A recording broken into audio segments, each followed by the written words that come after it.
예,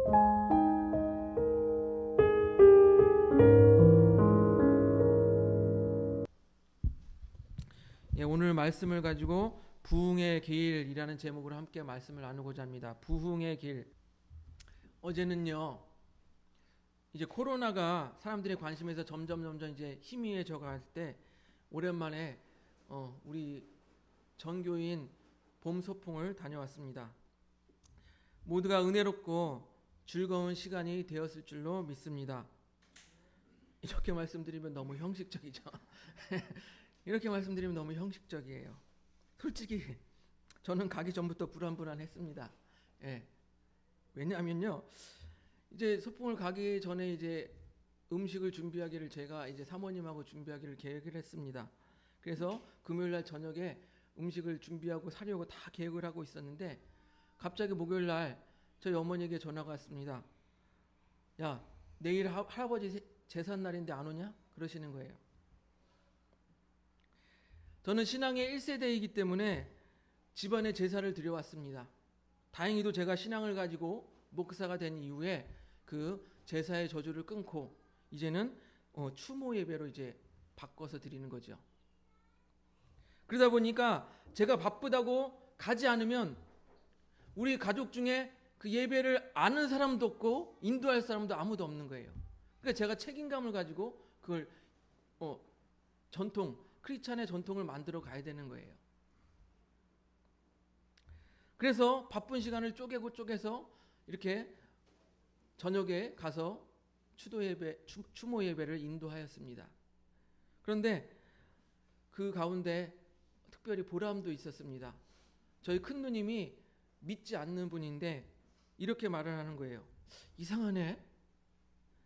아무도 찬송가를 배운 적이 없는데 잘 따라하네. 그런 거예요. 그러면서 너스레를 떠는 거예요. 저희 마음속에 이런 생각이 들었어요. 큰 누님은 이 추모 예배를 처음 참석하는 거였거든요. 이제 거의 제사도 딸들은 참석 안 하거든요. 잘. 처음 참석하는 건데 나름의 긍정적인 반응이었다고 저는 이렇게 생각이 되어집니다. 그렇게 금요일 밤 늦게 집에 돌아와서 이제 다음날 이제 봄 소풍을 가기로 했으니까 이제 마음이 이렇게 긴장되어져 있죠. 그런데 전날 봄 소풍에 참석하기로 한 성도 어떤 분은 갑자기 아프시다 그러고 또 어떤 분은 사정이 생겨서 참석을 못하게 되었습니다. 또 김밥을 맞추려고 전화를 했는데 김밥집 사장님은 하필이면 또 딸 결혼식이라서 문을 닫겠다고 그러시는 거예요. 뭔가 이상하게 꼬여가는 것이 느껴지는 거예요. 뭔가 이상하다. 그리고 장소도요, 원래 가려고 했던 장소가 아니라 또 멀고 또 사람도 북적북적할 것 같아서 좀 더 가까운 장소로 갑자기 전날 장소를 변경했습니다.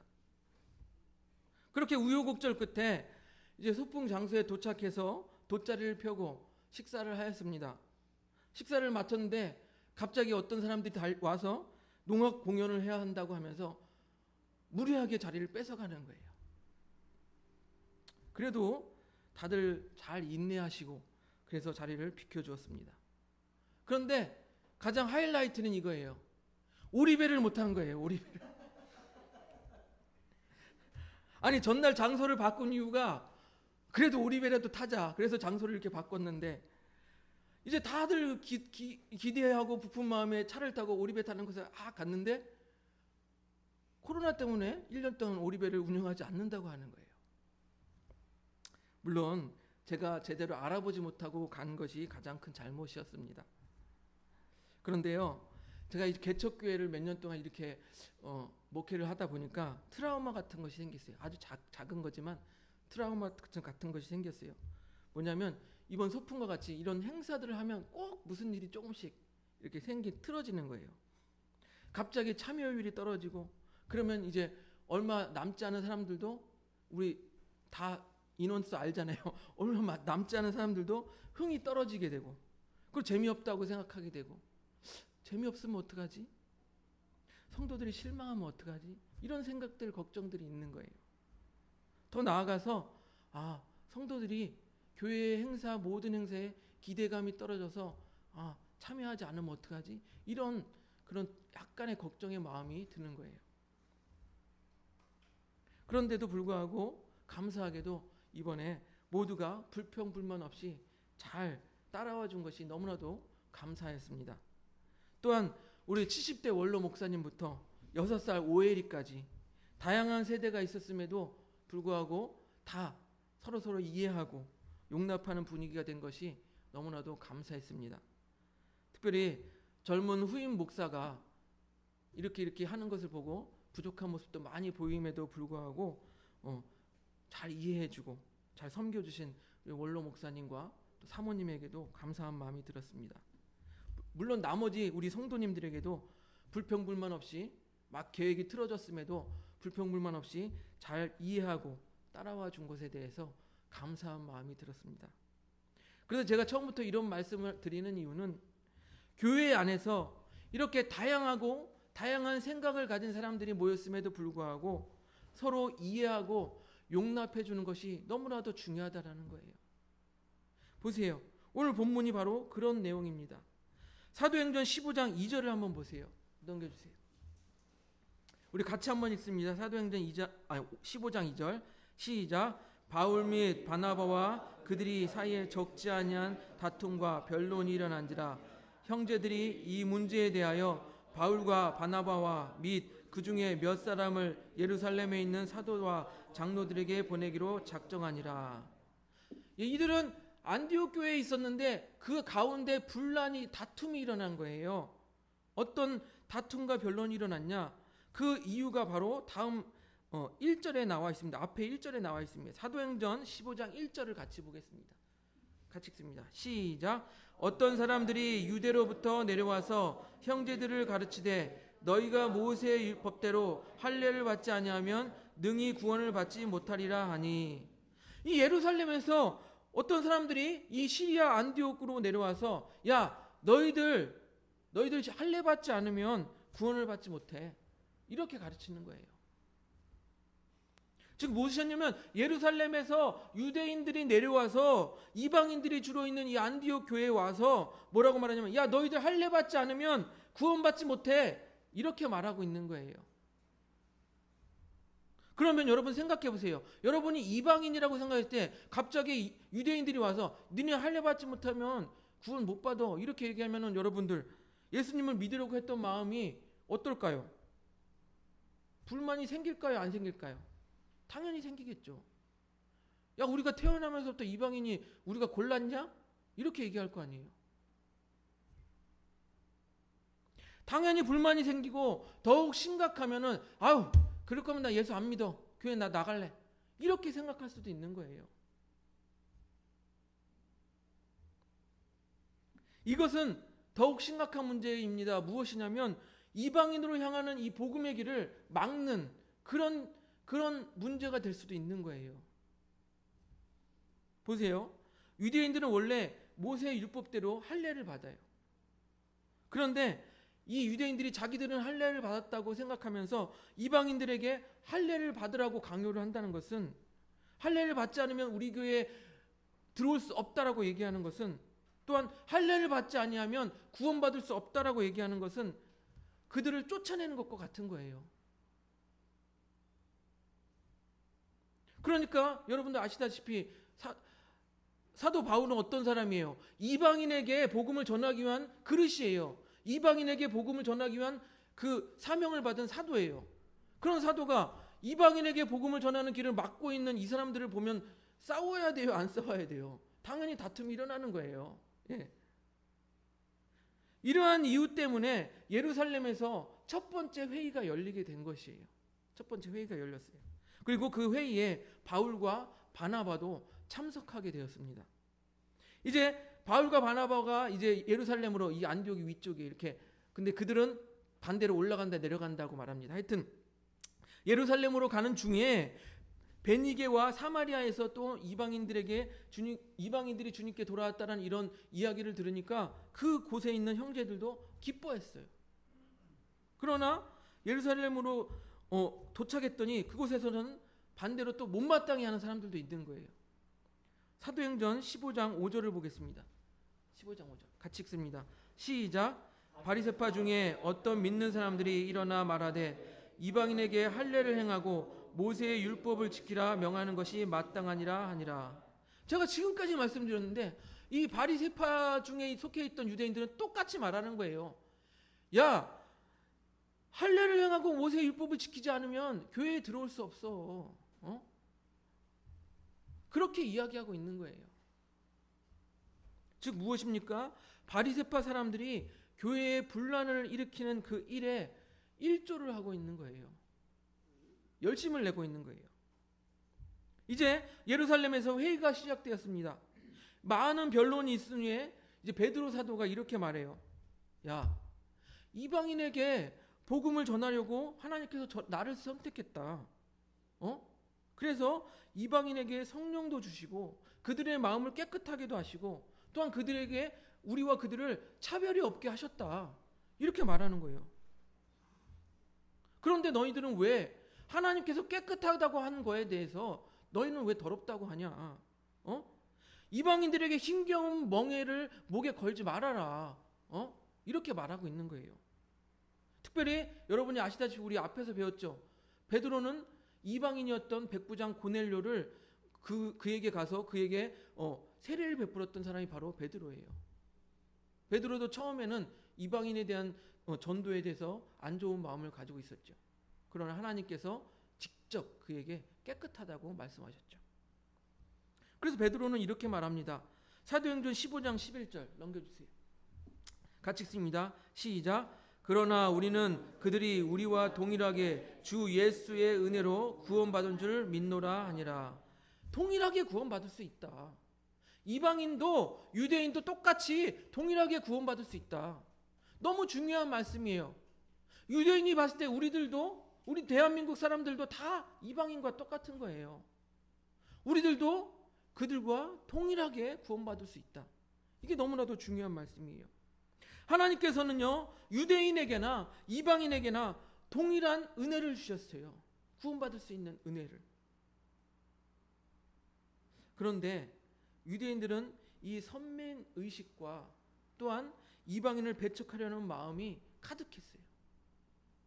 그렇기 때문에 이 베드로 사도가 그것을 지적하고 있는 거예요. 니네 그 쩌들은 선민 의식을 버려라. 그렇게 지적하고 있는 거예요. 거기에 바울과 바나바도 하나님께서 그동안 이방인들에게 행하였던 기적과 표적에 대해서 이야기합니다. 그렇게 베드로 사도가 이야기하고 바울과 바나바도 이야기하고 하니까 이제 그 이야기를 다 듣고 있던 의장이 이렇게 말합니다. 이방인 중에 하나님께 돌아오는 자들을 너희들이 괴롭게 하지 말아라 라고 이야기하는 거예요. 그러면서 아모스서를 인용하면서 이렇게 말합니다. 사도행전 15장 17절 넘겨주세요. 우리 같이 읽어봅니다. 15장 17절 시작.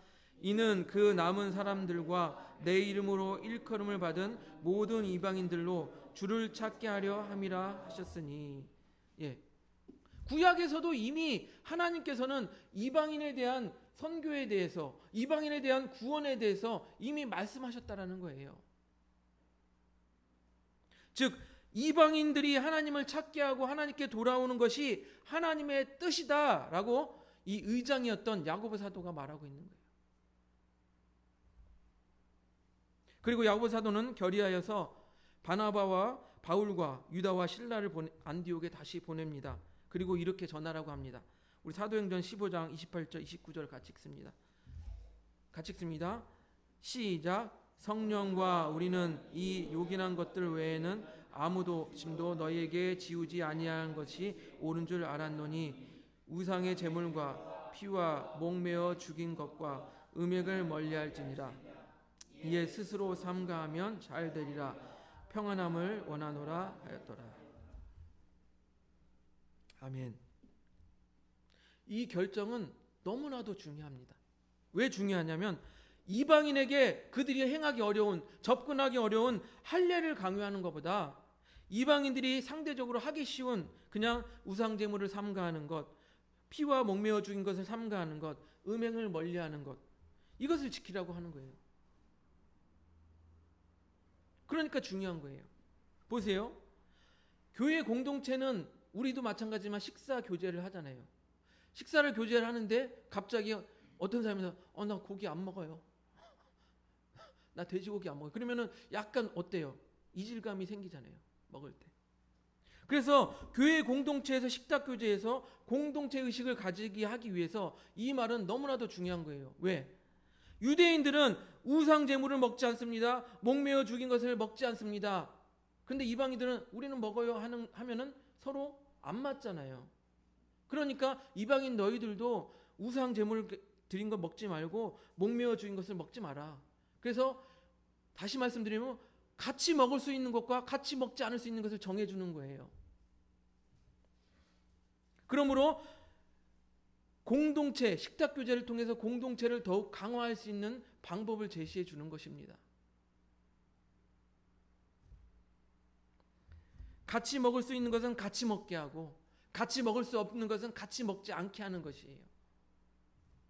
즉 이 말은 무엇이냐면 이방인과 유대인들이 더욱 잘 어울리게 하는 조치였던 것입니다. 보세요. 이렇게 교회가 다투고 분열될 수 있는 문제를 예루살렘 회의에 모여서 이들은 하나님의 말씀을 기준으로 해결한 것이에요. 이방인에게 복음이 전하여지기 위해서 이방인들을 너희들이 쓸데없이 괴롭히지 마라라고 말씀하였고, 또 이방인과 유대인이 하나 되기 위해서 먹는 것과 먹지 않는 것을 일치시켜라 이렇게 말하고 있는 것입니다. 여러분 이해가 되세요?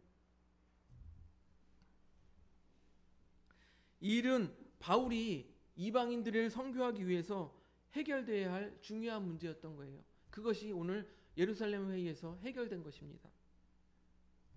보세요. 바울이 이방인에게 복음을 전했는데 계속해서 유대인들이 할례를 문제 삼고, 야 너 할례 받으면 구원 못 받아, 할례 안 받으면 우리 교회 못 와, 이렇게 얘기하고, 또 율법의 문제로 계속 이방인들 꼬치꼬치 문제를 만들고, 그러면 이방인 선교가 어려워지는 거예요.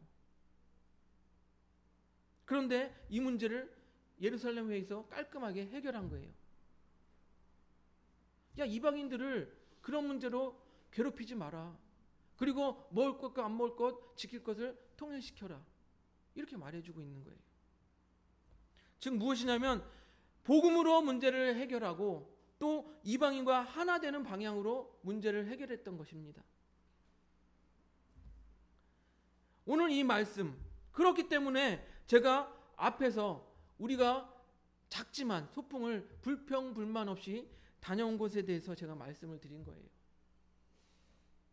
이 작은 행사에서도 불평이 가득하고 불만이 가득하다면, 또한 이해하지 못한다면, 또한 하나가 되지 못한다면 더 이상 복음의 길도 열리지 않을 것이고 부흥의 길도 열리지 않을 것이라는 것입니다. 이해가 되십니까? 언젠가 제가 그 사람 교회에서 설교 중에 이런 말씀을 드렸어요. 우리 교회가 부흥하려면 불편하고 힘들고 어려운 사람이 우리 교회에 왔을 때 그 사람을 품을 수 있는 우리 교회 그릇이 되어야 우리 교회가 성장할 수 있습니다 라고 제가 말씀을 드렸어요.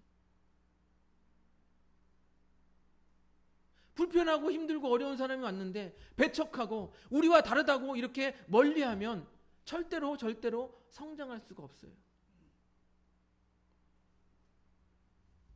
교회에 찾아온 사람이, 아니면 지금 교회에 있는 사람들 중에서 나와 맞지 않는다고, 또한 이상하다고 거리를 두고 배척한다면 교회는 절대로 성장할 수 없고 절대로 부흥할 수 없는 거예요.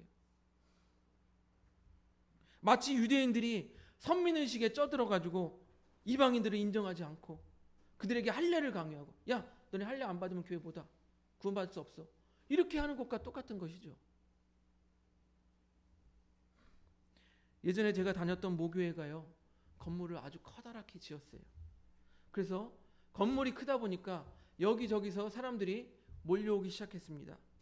저희 청년부에도 어떤 참청년이 찾아왔어요. 그래서 예배를 드리는 중에 찬양을 합니다. 그 청년이 손을 들고 찬양합니다. 손을 들고 막 눈을 감고 찬양을 해요. 그런데 그동안 우리 그 교회 청년들은 그런 모습을 보지 못한 거예요. 서로 이상하다고 소곤소곤 되는 거예요. 쟤 이상한 사람 아니야? 물론 실제로 그 청년이 조금은 이상한 청년이었습니다. 하지만 그 사람도 눈과 귀가 있으면 느꼈을 거예요. 아, 저 사람들이 나를 이상하게 보고 있구나. 나를 배척하고 있구나. 그것을 느꼈는지 결국 그 청년은 뭐 한 주 두 주 나오고 안 나왔어요. 바로 이런 모습이 유대인과 바리새파들의 모습인 것입니다. 결코 하나님의 뜻과는 다른 모습이에요. 하나님은 어떻게 해요? 이방인들에게도 복음의 길을 열고 그들도 교회에 들어올 수 있게 하는 게 하나님의 뜻인데, 이들은 자기들만의 의식에 빠져가지고 그들을 배척하는 거예요. 이것은요, 복음을 위한 길도 아니고 부흥을 위한 길도 아닙니다. 여러분들 한번 자기 자신을 생각해 보세요. 내가 복음에, 이 이방인을 향한 복음에, 아니면 교회 밖의 사람들을 위한 이 복음의 길에 내가 도움이 되는 사람인지, 아니면 내가 방해하는 사람인지, 교회가 부흥하는 길에 내가 도움이 되는 사람인지 아니면 방해하는 사람인지, 알량한 자존심 때문에, 아니면 내가 조금 불편함 때문에, 아니면 편견 때문에 교회 안에 사람들을 이상하게 생각하고 배척하면서 복음의 길을 막고 있는 사람은 아닌지, 아니면 내가 넓은 이해와 포용의 마음으로 모든 성도들을 사랑하고 이해함으로 복음과 부흥의 길에 도움이 되는 사람인지 생각해 보시기 바랍니다. 하나님의 뜻은요, 복음이 전하여지는 것이에요. 어찌되었든 복음이 전하여지는 거예요. 그리고 하나님의 뜻은요, 교회가 분열하는 것이 아니라 하나가 되는 거예요.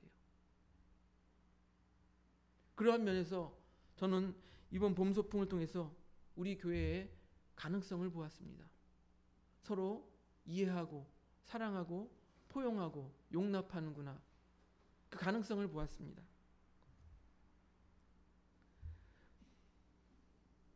이렇게 교회 안에서 서로 이해하고 용서하고 포용하는 모습이 바로 하나님께서 바라시는 모습이 아닌가 저는 생각해 봅니다. 우리 교회가 그렇게 사랑으로 하나가 되어 간다면 부흥의 길은 멀지 않았을 것이라고 저는 생각합니다. 우리 모두 이해와 사랑으로 하나 되어 부흥의 길을 가는 우리 하늘봄교회 성도님들이 되시기를 주님의 이름으로 축복드립니다.